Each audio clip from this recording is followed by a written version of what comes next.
Stickman Trenches has new maps, but we're starting to experiment with our meta progression. There's 6 maps here, and then there's 3 additional ones, but now they require a certain amount of stars to unlock. We want to try out one of these new ones, which is one of the more difficult ones, but I need 10 stars. Luckily, I've got 9. And all I gotta do is beat this on easy. Well, that wasn't too hard.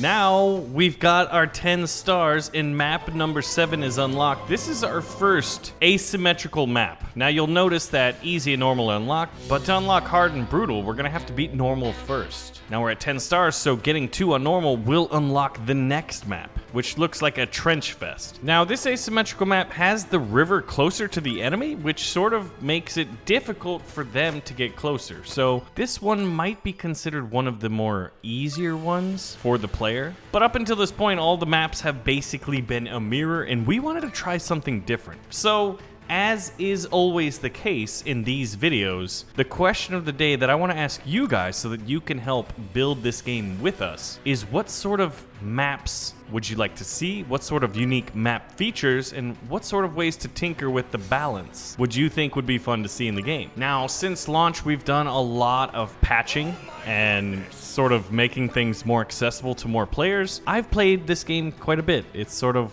one of the natural byproducts of, well, being a part of making it. The difficulty level for me at easy difficulty was very easy, but for a lot of people who've never played this game or made this game or even played games similar to it, it was pretty difficult. We saw all of that, and we decided to make easy again. And normal, pretty normal. And if you go between normal and hard, you're gonna have a good experience if you're a more veteran player or have a couple games under your belt. Now, the enemies just kind of stack back against their base here, so it's a matter of, what are we going to do?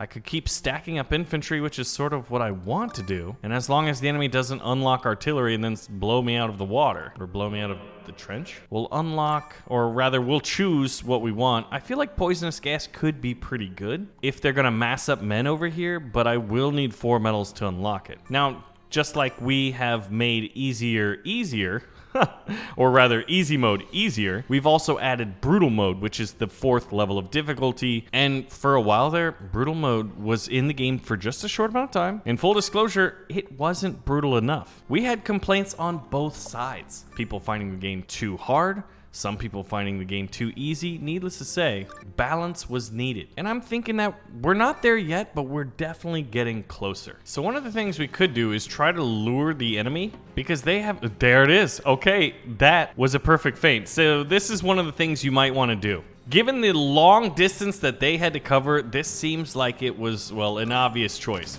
Now, we did suffer a high amount of casualties, and not necessarily something I was planning for, but we did lure them out, and we got wrecked. Okay, so now the enemy's on our doorstep. So what do we want to do here? We'll summon a tank to buy us a little bit of time, and use the rest of our medals to buy up troops.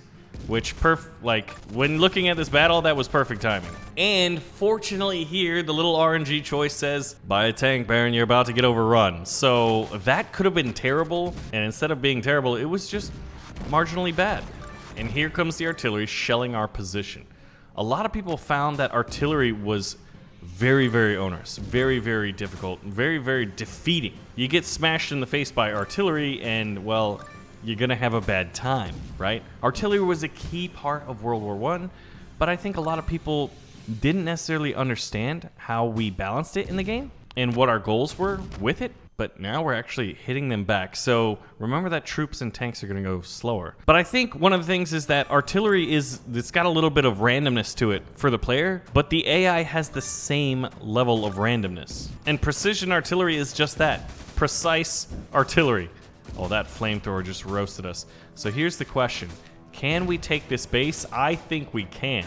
And what that does for us is unlocks map number 8. Now this looks like a trench fest. And right now I have to manually count my stars. I've got 12 stars and I need 2 more. So if I just win map 8 with on normal difficulty, I'll get 2 stars. But I think it's clear that we definitely do need something in the UI, in the menu screen, that says how many stars you have. Now this is still an early version and it is subject to change, especially if we get a lot of interesting feedback or ideas as far as like better ways to implement it. But basically a sense of progression as you play the game and unlock more and more maps. That's sort of what we wanted to give the player. These are relatively close maps, so sniper snipers would be pretty good. And then I'm gonna go machine gunners. Now, we didn't get poisonous gas in the last one. I'm gonna choose a machine gun tank and a heavy tank. And one of the reasons why I like to choose these early on and at the beginning is so... Well, let's go on a quick raid. Get out of there. Oh, we only got a few of them out of there.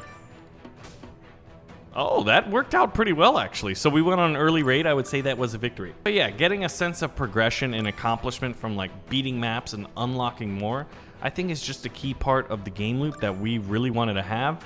And we probably should have had that at launch. All right, so at this point, we're gonna unlock the sniper. And as soon as we can get our first sniper out here, I think this is going to dramatically change the course of the game. Although I would say it has been going rather swimmingly for us so far. One of the other things is beating the maps on hard and brutal.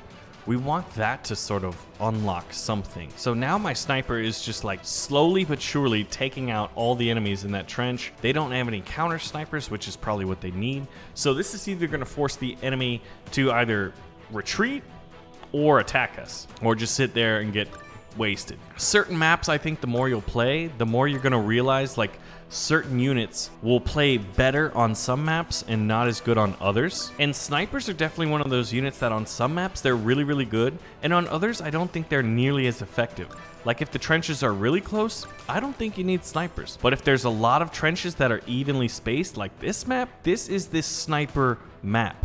This is the map that you want them on. Now they're buying machine guns, and since they're getting taken out here, they decided to kind of base up over here. But now I'm thinking it's time to go on a raid. We'll summon the officer. Ooh, this is tempting. Let's go with the stars crate so that I can unlock that. We'll pull back. I think at this point, we could probably move up. Now keep in mind that I played this game a lot.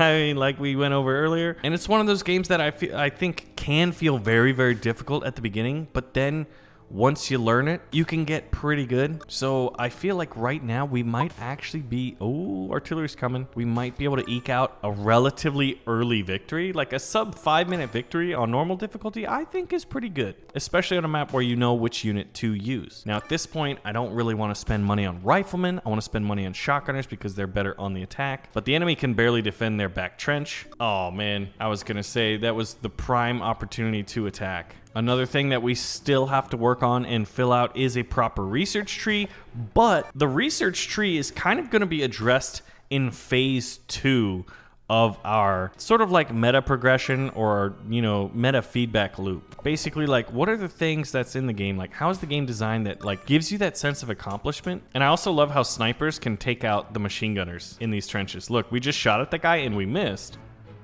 All right.